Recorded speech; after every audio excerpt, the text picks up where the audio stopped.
All right, so let's just get started here. So in this presentation, I'll just cover a quick intro to this tool, Rhino.Inside.Revit, share some very helpful resources that are up on McNeel's website, and as well as learning a little bit more about the Revit API.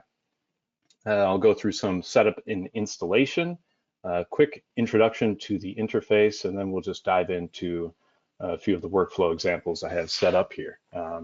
And then we'll end it with a Q&A at the end if we have some time, and that should be it. So let's get started here. So Rhino.Inside.Revit is an add-in for Revit, much like many other add-ins you may have installed, such as PyRevit, which Ehsan is the creator of. It's a great productivity tool, but also, you know, V-Ray, Enscape, all these other wonderful plugins that help extend the functionality of Revit. So this is actually creating Rhino 7 as a plugin for Rhino. So it's the biggest possible plugin that you could ever imagine, because then with Rhino you get Grasshopper, you get all of the different plugins that are available and compatible with Rhino 7. And what they've done with Rhino 7 is essentially make it so that Rhino can run from a dynamic link library, a DLL, and because of this, it just offers a lot of flexibility to run Rhino within the memory space of another program. And in this case, with Rhino.Inside.Revit, it's running inside of Revit, but really the possibilities just begin there. There's also other developments afoot to use Rhino and Grasshopper with other programs. So in addition to all of those features, there are new features within Rhino 7, such as sub-D modeling, quad remesh, and clash detection, among many more, which I'll cover shortly here in this presentation. And yeah, like I said, there's all kinds of great plugins available for Rhino and Grasshopper at foodforrhino.com, and that under that same vein, it extends the functionality of all of these tools so that depending on the specific task at hand, you can have the right tools to get the job done. Now I'll just open this guides and resources link here. Let me just make sure this comes up on the page here. There we go. Okay, so this is a great place to start if you're just getting into Rhino.Inside.Revit. So this is rhino3d.com/inside/revit/beta, and this will give you quick links to download Rhino.Inside.Revit, which is open source and currently a free download. And you also need to have Rhino 7 installed. Right now you can get a free 90-day evaluation version, so go ahead and check that out there. But this site just has a lot of great material. You've got Get Started. You've got this wealth of guides here that give you a lot of information about how Rhino.Inside.Revit works, really about how the Revit API works.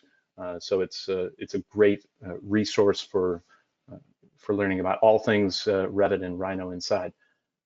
Additionally, there's all kinds of video tutorials here, videos from the community. I think I've got previous recording in here from the Seattle Revit user group and another one from the Philly Dynamo user group. So go ahead and check these out to learn some more. Also the forums, the discourse at McNeel is very active, and all of those at McNeel are very responsive to help with any issues you may encounter when using the tool. Additionally, there are a lot of great references in here, and you can also go ahead and check out the GitHub page at rhino.inside-revit. So a lot of great resources there. Just quickly wanted to cover that before moving onward. Okay, so setup and installation. This works with Revit 2018 to 2021 and probably to future versions of Revit as well. Like I said, you need to have Rhino 7 installed, and that 90-day evaluation version is available there. But if you have an existing license of Rhino 6 and need to upgrade, there are ways there, or we have those special offers through Microsol Resources. And additionally, that you can download that Rhino.Inside.Revit beta. There are periodic updates that are available, so you can check that out weekly or daily if you're so inclined. And then once you have it installed, it'll show up in the add-ins tab within Revit. So as you can see, you go up to the add-ins tab. There'll be a Rhino icon there. You'll click that. It'll load up your Rhino.Inside.Revit tab, which is what you see along the top here. And I'll cover that once we get into the workflows. So I see this tool, Rhino.Inside.Revit, as pretty much allowing for three main things to happen with Revit. You can access and edit Revit model information, and that can be a brand new Revit project or an existing Revit project that may be years old. And this allows for either just finding information about your BIM objects within the Revit model, any other metrics that you're interested in. You can use this as a tool to extract data to then read it into Excel files as CSVs, or load it into Power BI and visualize your data in a different way. So there's just a lot of potential there. Number two here, you can create new Revit elements from Rhino and Grasshopper through Rhino.Inside.Revit. That's a very powerful aspect of this tool as well, because you can create all new. It's not just you got to work a little bit in Revit and then dip into Rhino and Grasshopper. You can create a lot of this directly from Rhino.Inside.Revit, because the APIs that Rhino.Inside.Revit can access the Revit API as well as the Rhino Common API. So you have access to everything that makes Revit so great and everything that makes Rhino so great, namely the geometry engine. So non-uniform, rational B-splines. You can make use of that however way you want, rationalize it, and then bring it into Revit either as direct shapes or families, or as some sort of rationalized curtain wall system or something else. You can rationalize it in whatever way you want. Okay, so number three here, create Rhino geometry from Revit model elements. And this is very useful as well. Many times, if you have some sort of round trip where you're referencing Revit, either edge or element, bring that into Grasshopper and Rhino, perform some manipulation in whatever way you like, and then push that back into Revit, either replacing the original model or building off of some edge that you reference in the Revit project. So there's just a lot of different workflows that are possible with this. And then on top of all this, you have all of the possible plugins that you can have installed with Rhino and Grasshopper. Okay, so without any further delay, let's get started showing some of these nice workflow examples. So let me make sure that I Alt-Tab to the right window here. Yep, there we go. And let's see here, that's not the tab I wanted to show. So here is that add-ins tab. So when you open, after you have Rhino.Inside.Revit installed for the first time, it'll give you one of those messages, whether you want to allow this publisher. Go ahead and press always allow, so that never comes up. But anytime you update Rhino.Inside.Revit, that'll show up again. So just make sure that you click always allow again. And then this is the in the add-ins tab, this is that icon that I mentioned where you can start up Rhino.Inside.Revit, and then this Rhinoceros tab will show here. So I'll go through all of the different options that are possible here. So you have your help button here, which has a few different resources, including the Building Coder, which is a good blog by Jeremy Tamick, where he does some deep dives into the Revit API and just kind of sheds some light on some very useful information when developing scripts that talk to both the Revit API and the Rhino Common API. Additionally, you can open up Rhino directly here. Now this opened up Grasshopper because I already had that open, but here is your Rhino window. And again, this is the full version of Rhino 7 here, so it's really nice.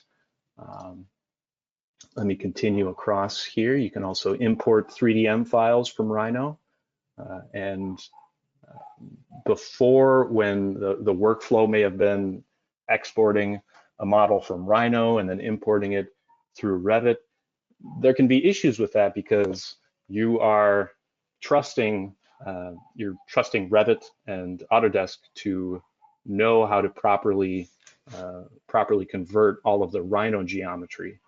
And really what's happening now with this development of Rhino inside Revit, the experts that know exactly everything about Rhino geometry are able to kind of bridge this gap between the two softwares, and so imports are this is the best place to import any existing Rhino geometry. But you can this is more for those that don't want to get into the scripting component of this tool and may just want to import. But I highly encourage anyone out there to really dig into this tool because there's just so much potential here. There's also a button here to toggle Rhino model visibility. You can open up the Python editor from Rhino directly here. And so that's very useful as well, if you're so inclined.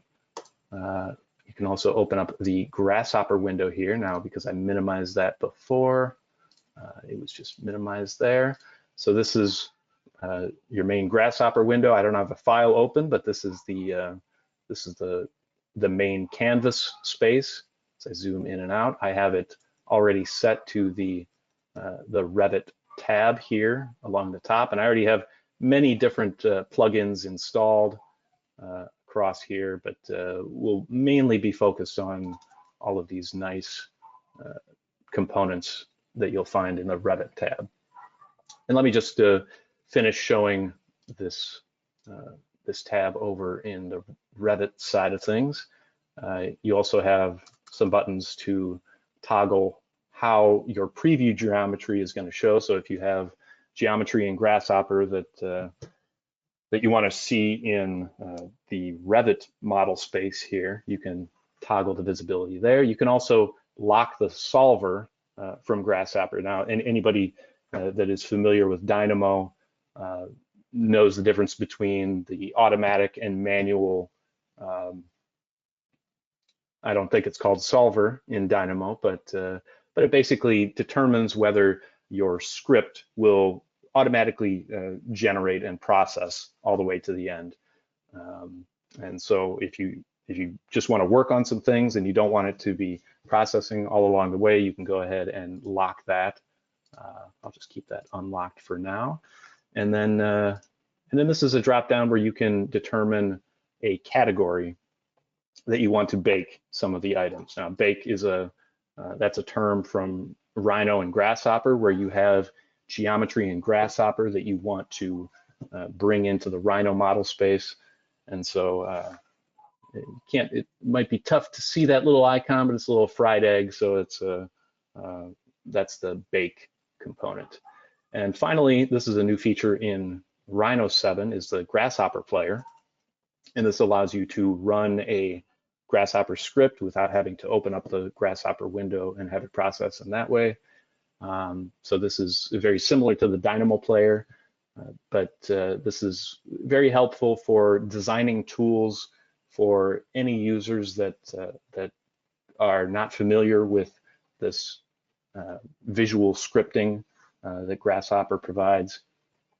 And so you can design the UI in many different ways using Human UI, which is a plugin for Grasshopper, and it's a very useful tool. If I have time, I'll go through a small example where you can create a small user interface and then interact with that.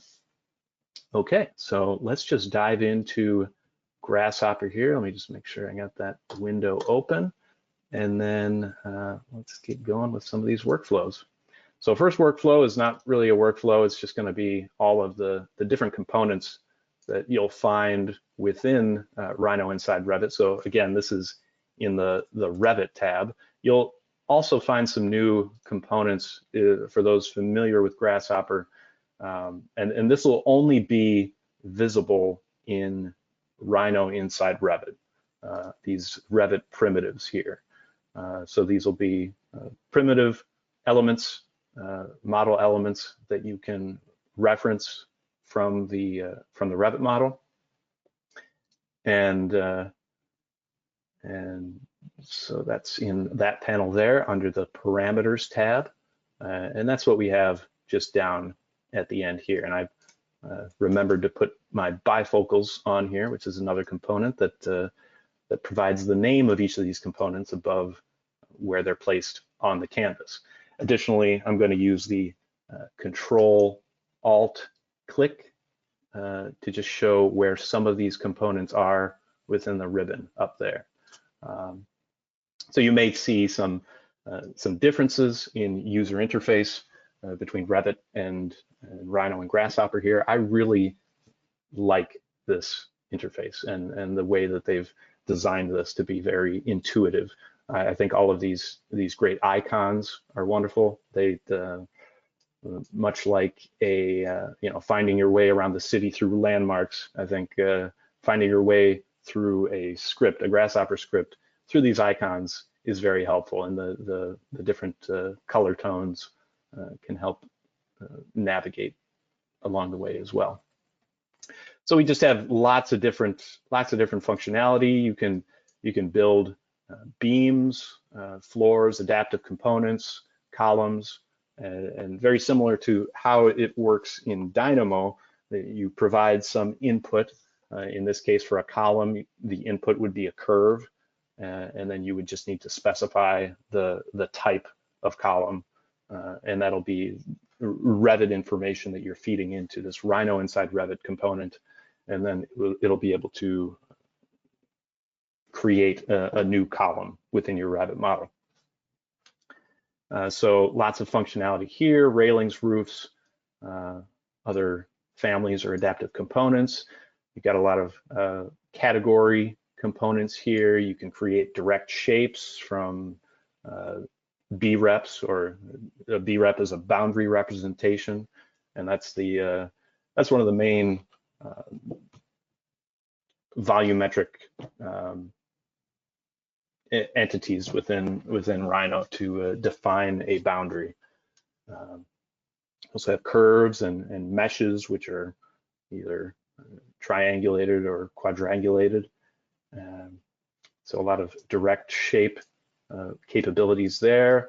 You can read from the active document. You can read from links from the active document, or you can read directly from other Revit documents. So that's very, very helpful.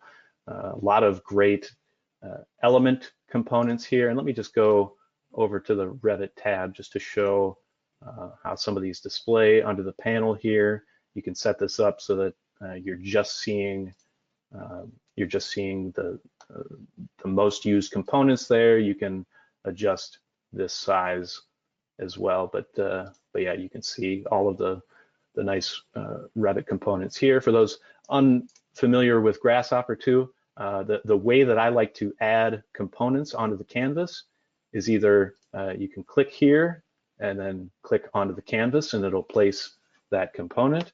Otherwise, it'll have some components listed in the some recent components used listed in the lower left corner here.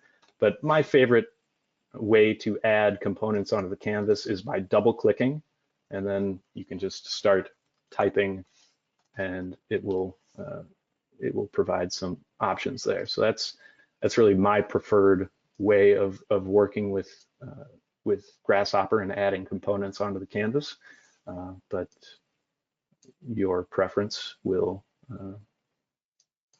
determine what you do. Okay, so we also have a lot of great family components here. You can load template families. You can create new families from Rhino geometry and then push that into Revit. So a lot of great tools there. Some filters as you're collecting elements from your Revit model. You may want to filter what you are selecting. So all of these filters are very helpful for that, to just narrow down the scope of what you're trying to select or manipulate in your model. You also have some host components there, a lot of great input components. One of those that I use most often is this model categories picker. Usually when I'm querying some elements of a particular category, whether it's floor or wall or window, I can make sure that I'm getting the right category as I select them. Some of these new material components came out just last month, and they are very, very powerful, very useful. You can create new materials on the fly.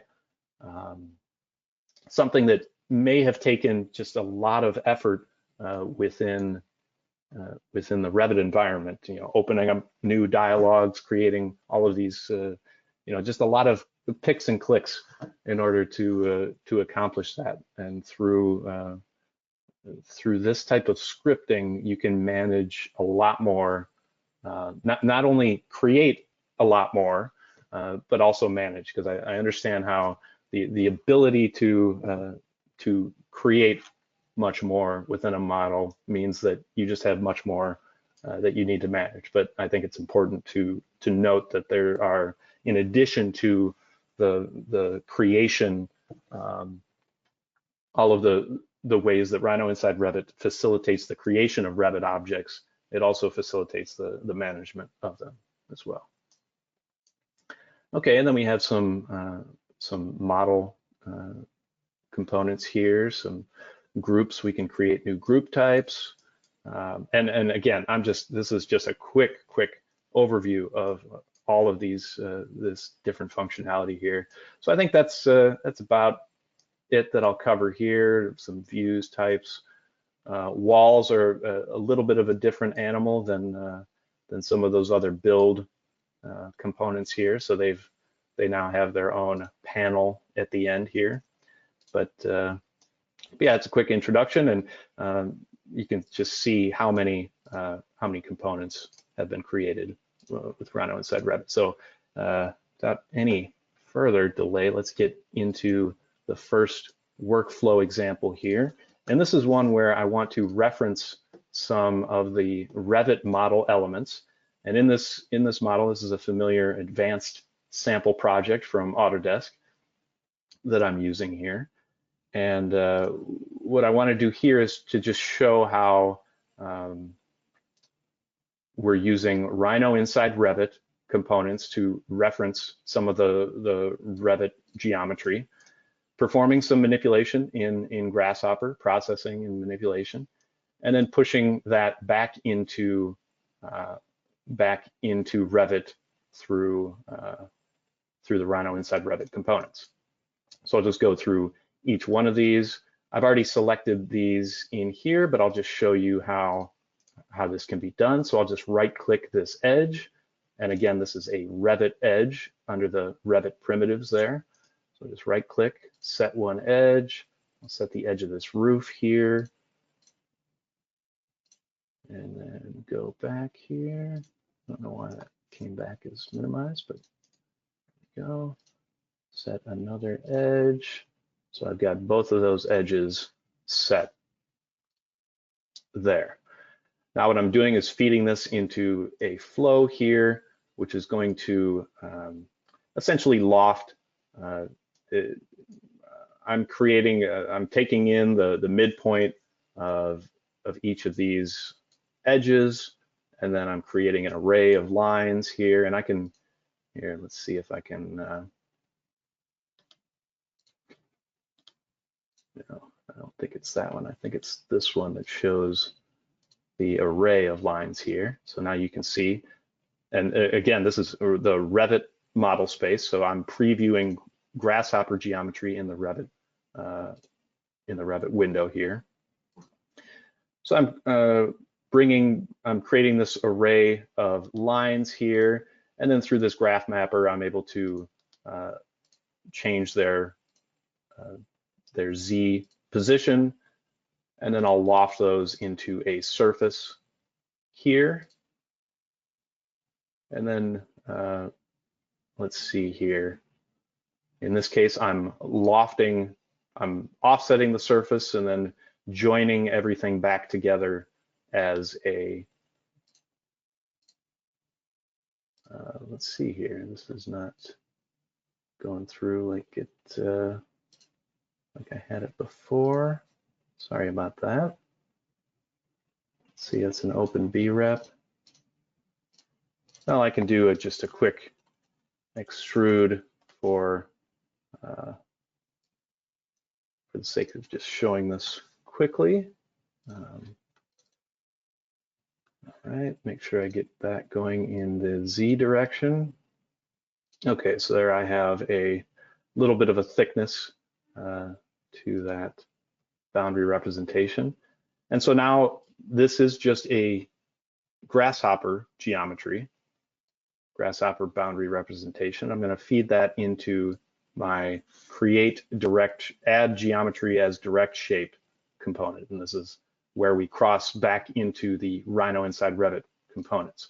Now, before I do that, I'll just select everything I have here and just hide it. And then right here, I will go ahead and enable this. And now it has created a roof inside of Revit. And I'll just go back to Grasshopper here and go through what I have as inputs into this component. I have the name that I want for this this component here. I'm identifying a model category, which is roof, but I can select any model category here from this drop-down menu, and then I'm feeding in that geometry that I created within Grasshopper. Now, after I create that, I'm using this set element parameter to then modify any of the parameters that are in this component. So as you saw, I was able to change the parameter mark to mark test. There was another parameter there called comment. Well, let's see here. Maybe it wasn't comment, it was comments, sorry. And make sure you get it right. So let's go back here, add an S onto that, so it should go through. And now if I check the parameter comments in here, it should be mark test, just like the other mark parameter. So that's a nice way to just control parameters. So you can drive all kinds of different things with parameters, either visibility parameters, dimension parameters, all kinds of good stuff. So that's a quick workflow of starting with some primitive Revit elements there, performing some modifications in Grasshopper, and then pushing that back into Revit as a direct shape on the category roof. So some other features, I've got another workflow here that has the same kind of round trip component to it. And in this case, I am selecting a few panels, some of the curtain wall panels that are in this model. And in this case, these panels that I've selected are in this upper corner here on the third floor and this corner on the third floor. And what I want to do is use some of the new features in Rhino 7 to create a bridge between these two panels, and then but first, what I've done here is create a bounding box around all of those. I've converted that bounding box into a sub-D mesh. What I'm doing here is baking this into the Rhino model space. So let me pull up the Rhino model space here. So we have that within our window. And let me just hide some of this. And so if I zoom out, you can see those two lines that I referenced from that roof before, but I want to be in about this position here. So if I preview these, you can see those exact panels that I have referenced there.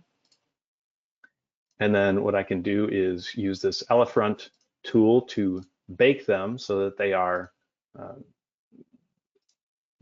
in the Rhino model space.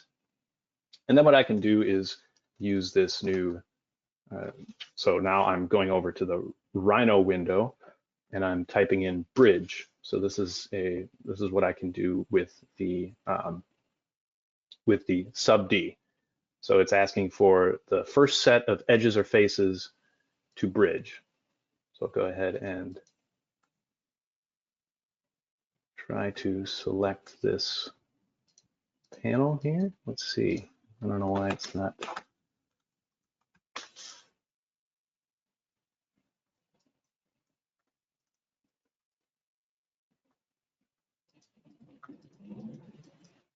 Make sure that I've got this in here as a sub-D, yes.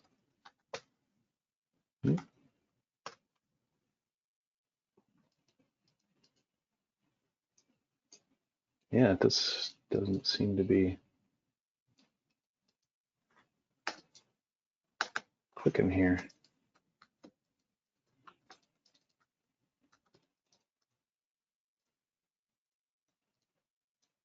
My apologies. Let me try and bake that again.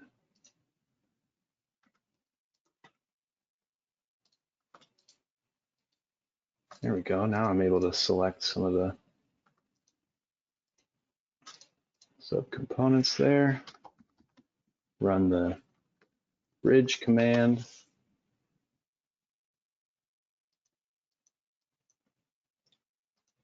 All right, I might need to move on here because it's just not taking the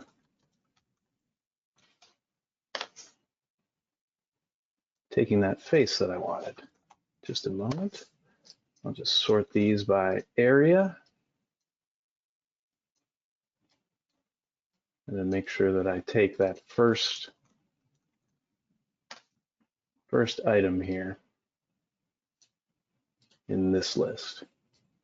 And if I feed that in here, should have a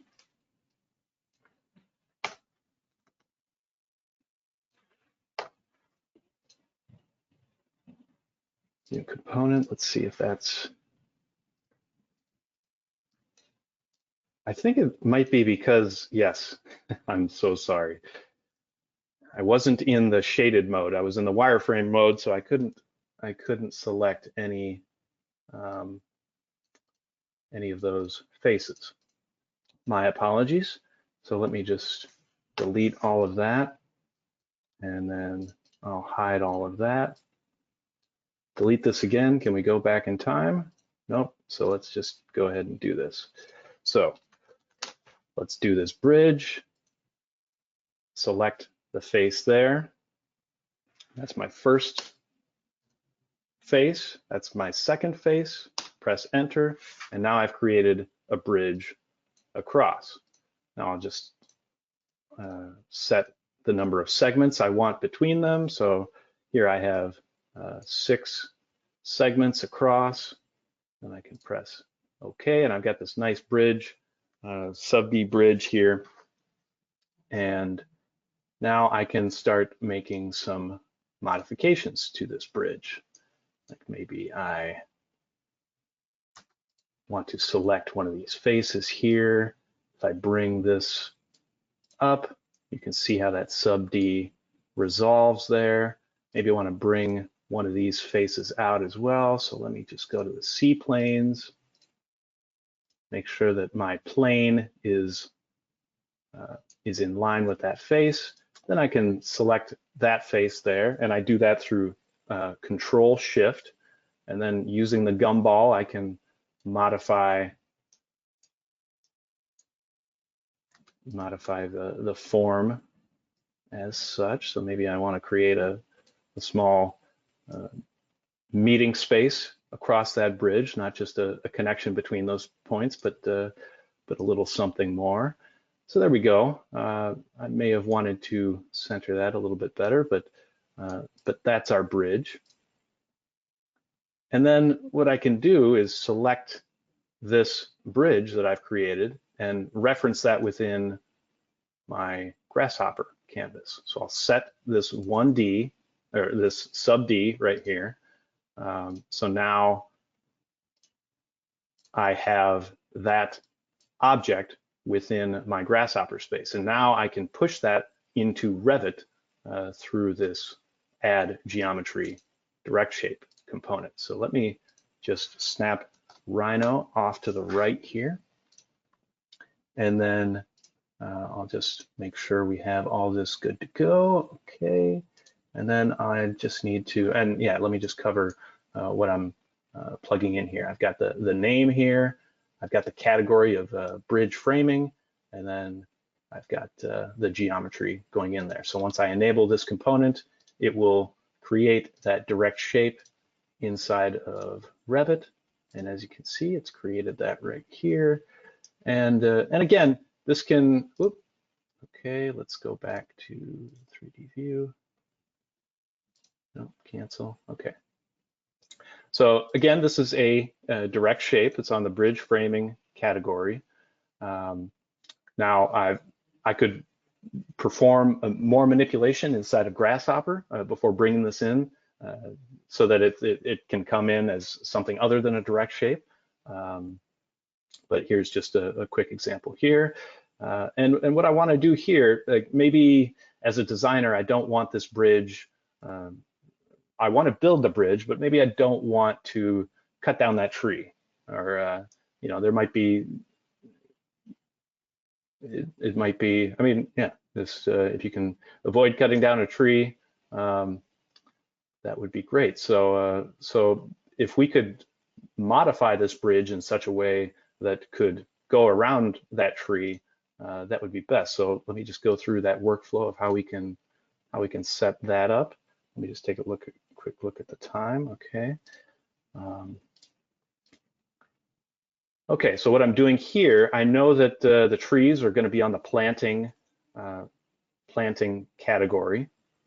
So what I'm doing here is I'm querying the elements from the Revit model. I'm creating a filter here, which filters the selection of only those objects that are on the planting, in the planting category. So that's what I have right in here. And then with this component, Rhino.Inside.Revit component, I am creating Grasshopper geometry from that Rhino element. So if I turn on that preview, as you can see, the preview then shows within the Revit model space. But if I snap this off to the left, you can also see those previews within the Rhino model space. So if I want to make, because I've created these connections, I have referenced this sub D from the Rhino model space in Grasshopper, and that is driving the creation of this direct shape here. I can go ahead and come back here.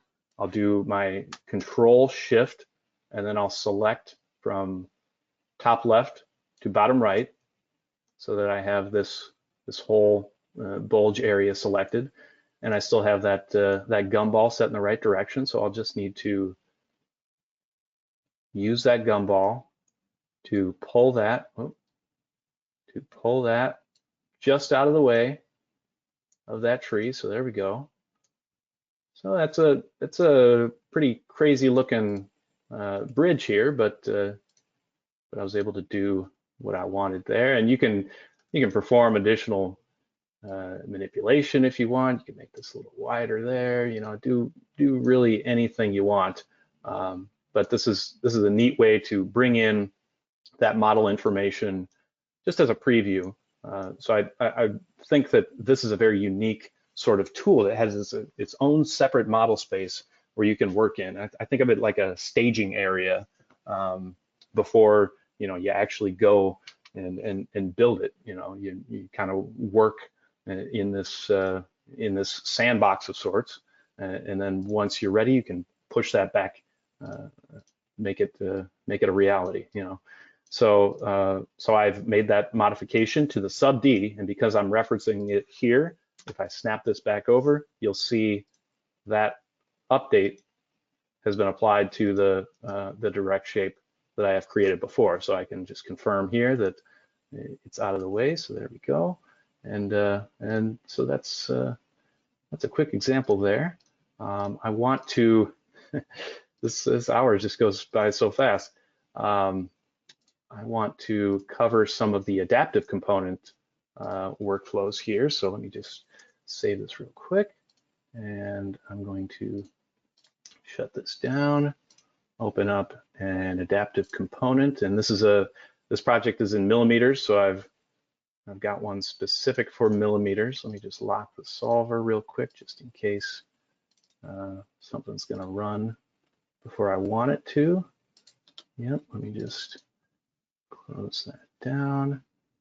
So now in this example, what I'm doing is using I want to use an existing adaptive component that has been created in Revit, and I want to use that as my template, and then drive that component with points from Grasshopper here. So what I've taken here is just I have a piece of geometry here. I'm just I've created a hexagon, and let me just unlock the solver here so you can see my hexagon out there on the lawn.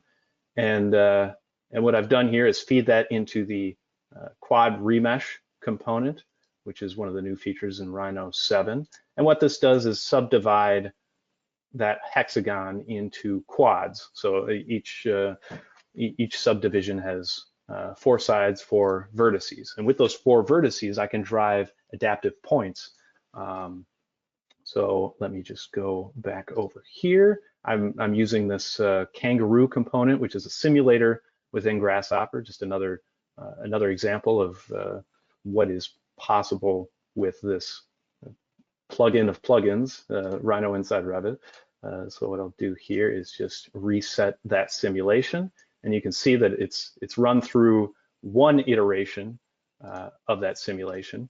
And what I'll need to do is just let that simulation play out.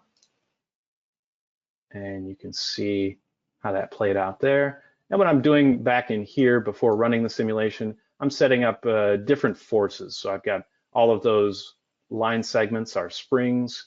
I have all of the points along the perimeter as anchored to the ground. And then I've created this lifting force, which I can come back here and I can change the lifting force as necessary. So a nice structural engineering simulator here. So if I have that in a state of equilibrium that I like, I can then let that geometry flow into the rest of the Grasshopper script here. And as you can see, these points are just set up in groups of 4. So if I take this panel here just to see what's inside, you can see that they're grouped. All of these points are grouped in 4s, and then I can, right here, I'm just making sure that I'm only taking in 4 points. But then later on here, I am creating an adaptive component based on some existing adaptive component right here. So if let's see, so this is a no panel adaptive component. So this will be just a frame. I'm using that adaptive component from the curtain panel category. So if I go ahead and enable that right there, it should generate all of those adaptive components in there, and then we'll be able to see that. Now, I already have something set up here that is a very similar workflow example, and this is using the Microsol Resources logo. So this is using a 2D image and extracting the boundaries from each of those three objects within the Microsol Resources logo. And as you can see, I've done a lot of the same things: quad remesh, put it through the Kangaroo simulator, and then eventually create those adaptive components. Now, what I've done in this workflow example is determine the frame thickness based on the orientation of the panel. So those that are oriented more vertically are going to have much larger panels and lighter gauge frame, and those that are oriented more horizontally will have more of a closed system, so a much smaller panel, and the frame will be much larger. And so that's what I've done in Grasshopper here. And then if I feed that into this set element parameter, I can control a parameter, a dimensional parameter that was in that adaptive component based on its orientation. So that's what I've done here. And as you can see, if I select these objects here, now these are all the same family, the same adaptive component family, and I've just driven some of their parameters in different ways so that these are a little more open, and those that are horizontal are a little more closed. Now, in addition to these components here, I have a lot of material modifications here. So what I'm doing is taking a nice Grasshopper, these Grasshopper components of an image sampler, which basically returns the RGB values or brightness values from an image, and then I get that in a list of RGB here, and then I can feed those into some of these material Rhino.Inside.Revit components right here, and I'm using the Revit material glass as my template because it's transparent, and I can then modify the color and the tint color based on the tint that or the color that I detect from that image. And then in the end, I'm modifying the material parameter for that glass panel in there. So if I go back here, and right now I'm using this image to drive all of these things. If I bring this up to this component here, it should offer a little more gradient in those material creations. So again, this creates a lot of new materials, but I think if done properly, you can manage them quite well. So this will just take a quick second to load, and while that's doing that, let me just go back to see if this one has generated, and it looks like it's just regenerating now, but you can see how it has created a lot of those adaptive components within this window here. And then once the adaptive components are created, the parameters can be modified according to however you deem appropriate. Now let's see, I've got another example here. While those are processing, we just had a design problem come to us this week where there's a data center and they need to place a lot of family assemblies. So we've created a family that has nested families inside of it, and then created visibility parameters to control whether they are visible. So in this case, it is a data center. Let's see here, if I select this and create a little section box here, we'll be able to see a little bit of what's going on in this model. So you can imagine these as servers in a server room, and then we have some space where we need to have an elevated floor. So if I go back to Grasshopper here, I've got this add component. I've already created these families, and I'm sorry that I'm going through this so quickly, but I just want to create at least one of these components here, just to show how this works. So let's see if I rotate this around. Maybe it's just out of sight. Let's open that up a little bit more. There we go. So there's our elevated floor in here.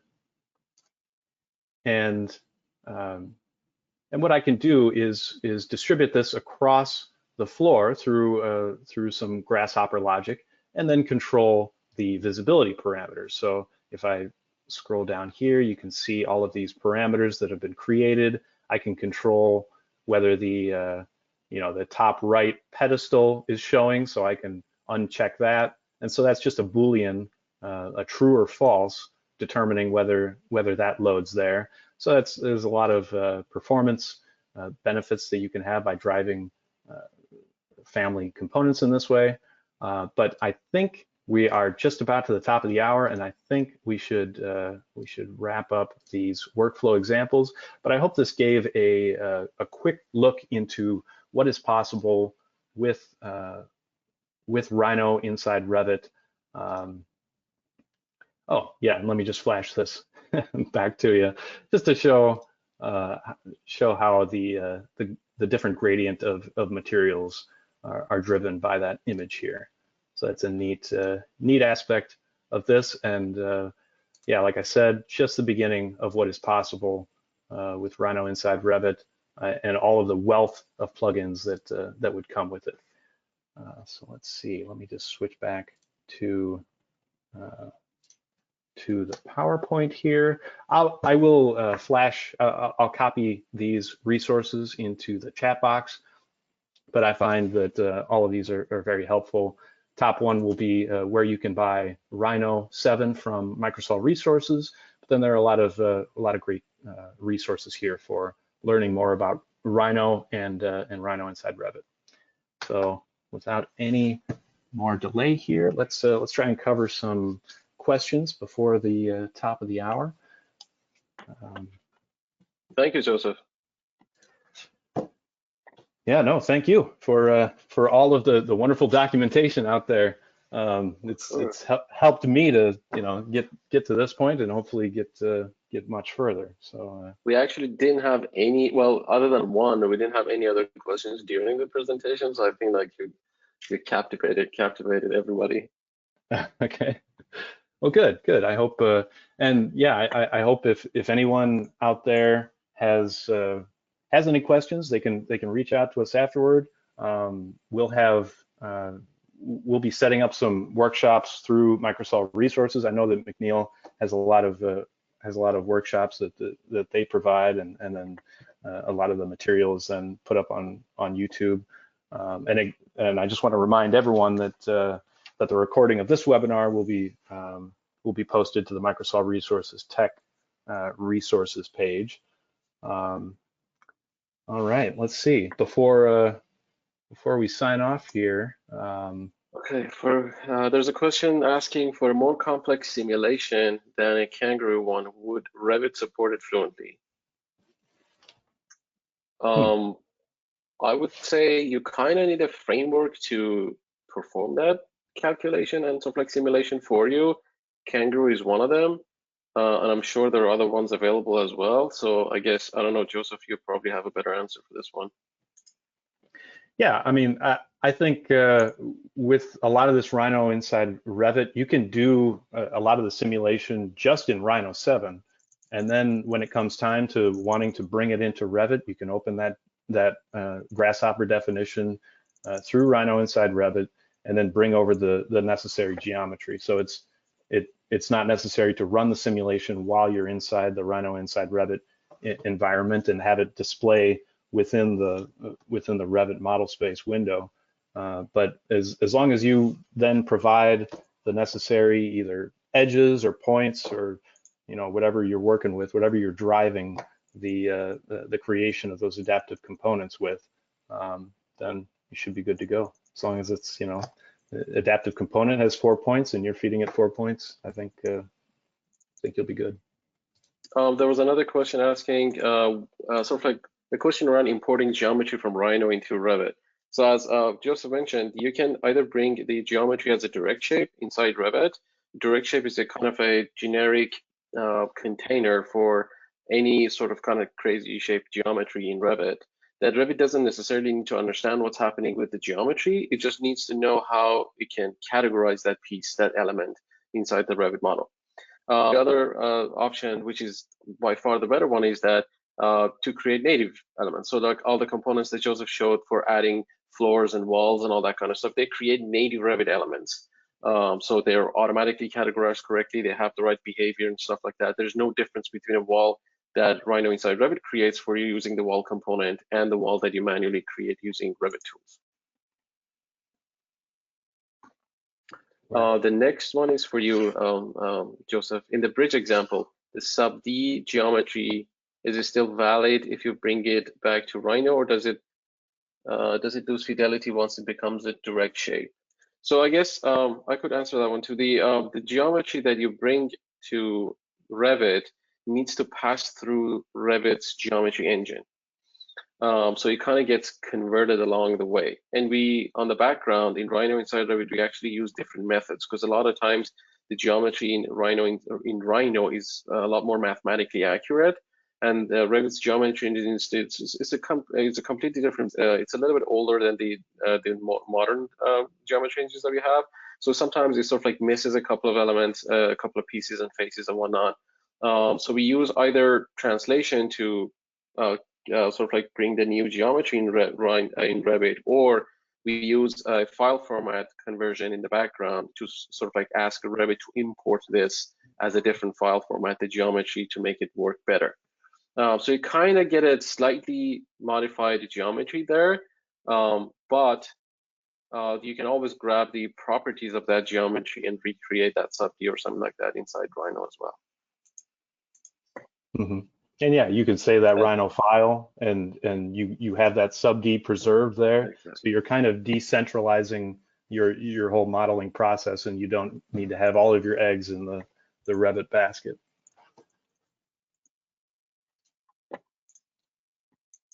Okay. Okay, let's see.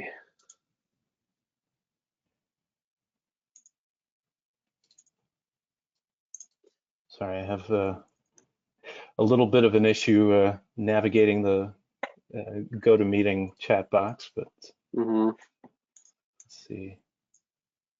Hi guys, it's Annalisa. I just wanted to also mention I sent a link to Marcello's book on the chat box too, in case you guys need that. Yeah. Is it okay if it sort of like introduce his book as well? Yeah, absolutely. Okay, so I'm gonna post a link to everybody to Marcello's Dynamo and Rhino.Inside.Revit book, which is here.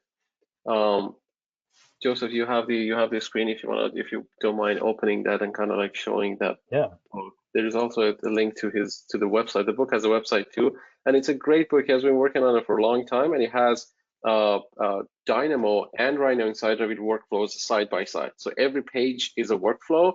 One is in Rhino.Inside doing the exact same thing, and the other one is in Dynamo, which is it's kind of great as he calls it a cheat sheet for Dynamo and Grasshopper. So his book just came out. It's a great resource if you want to learn how to use both of these softwares and the different workflows and whatnot at the same time. I find it because I know Rhino better than Rhino and Grasshopper better than Dynamo. So it's also helpful for me because I can find the workflow that I want inside Grasshopper side and then look at the Dynamo and see how I can create that in Dynamo or vice versa. It's actually pretty cool to learn both softwares. Right. And that's I think operating in that that sort of space in between both worlds, I think it gives a great opportunity for learning deeper about each side, both Revit and Rhino. I think Rhino.Inside.Revit has been a framework for me learning about more about Revit and Rhino. So it's, Yeah. I just love it.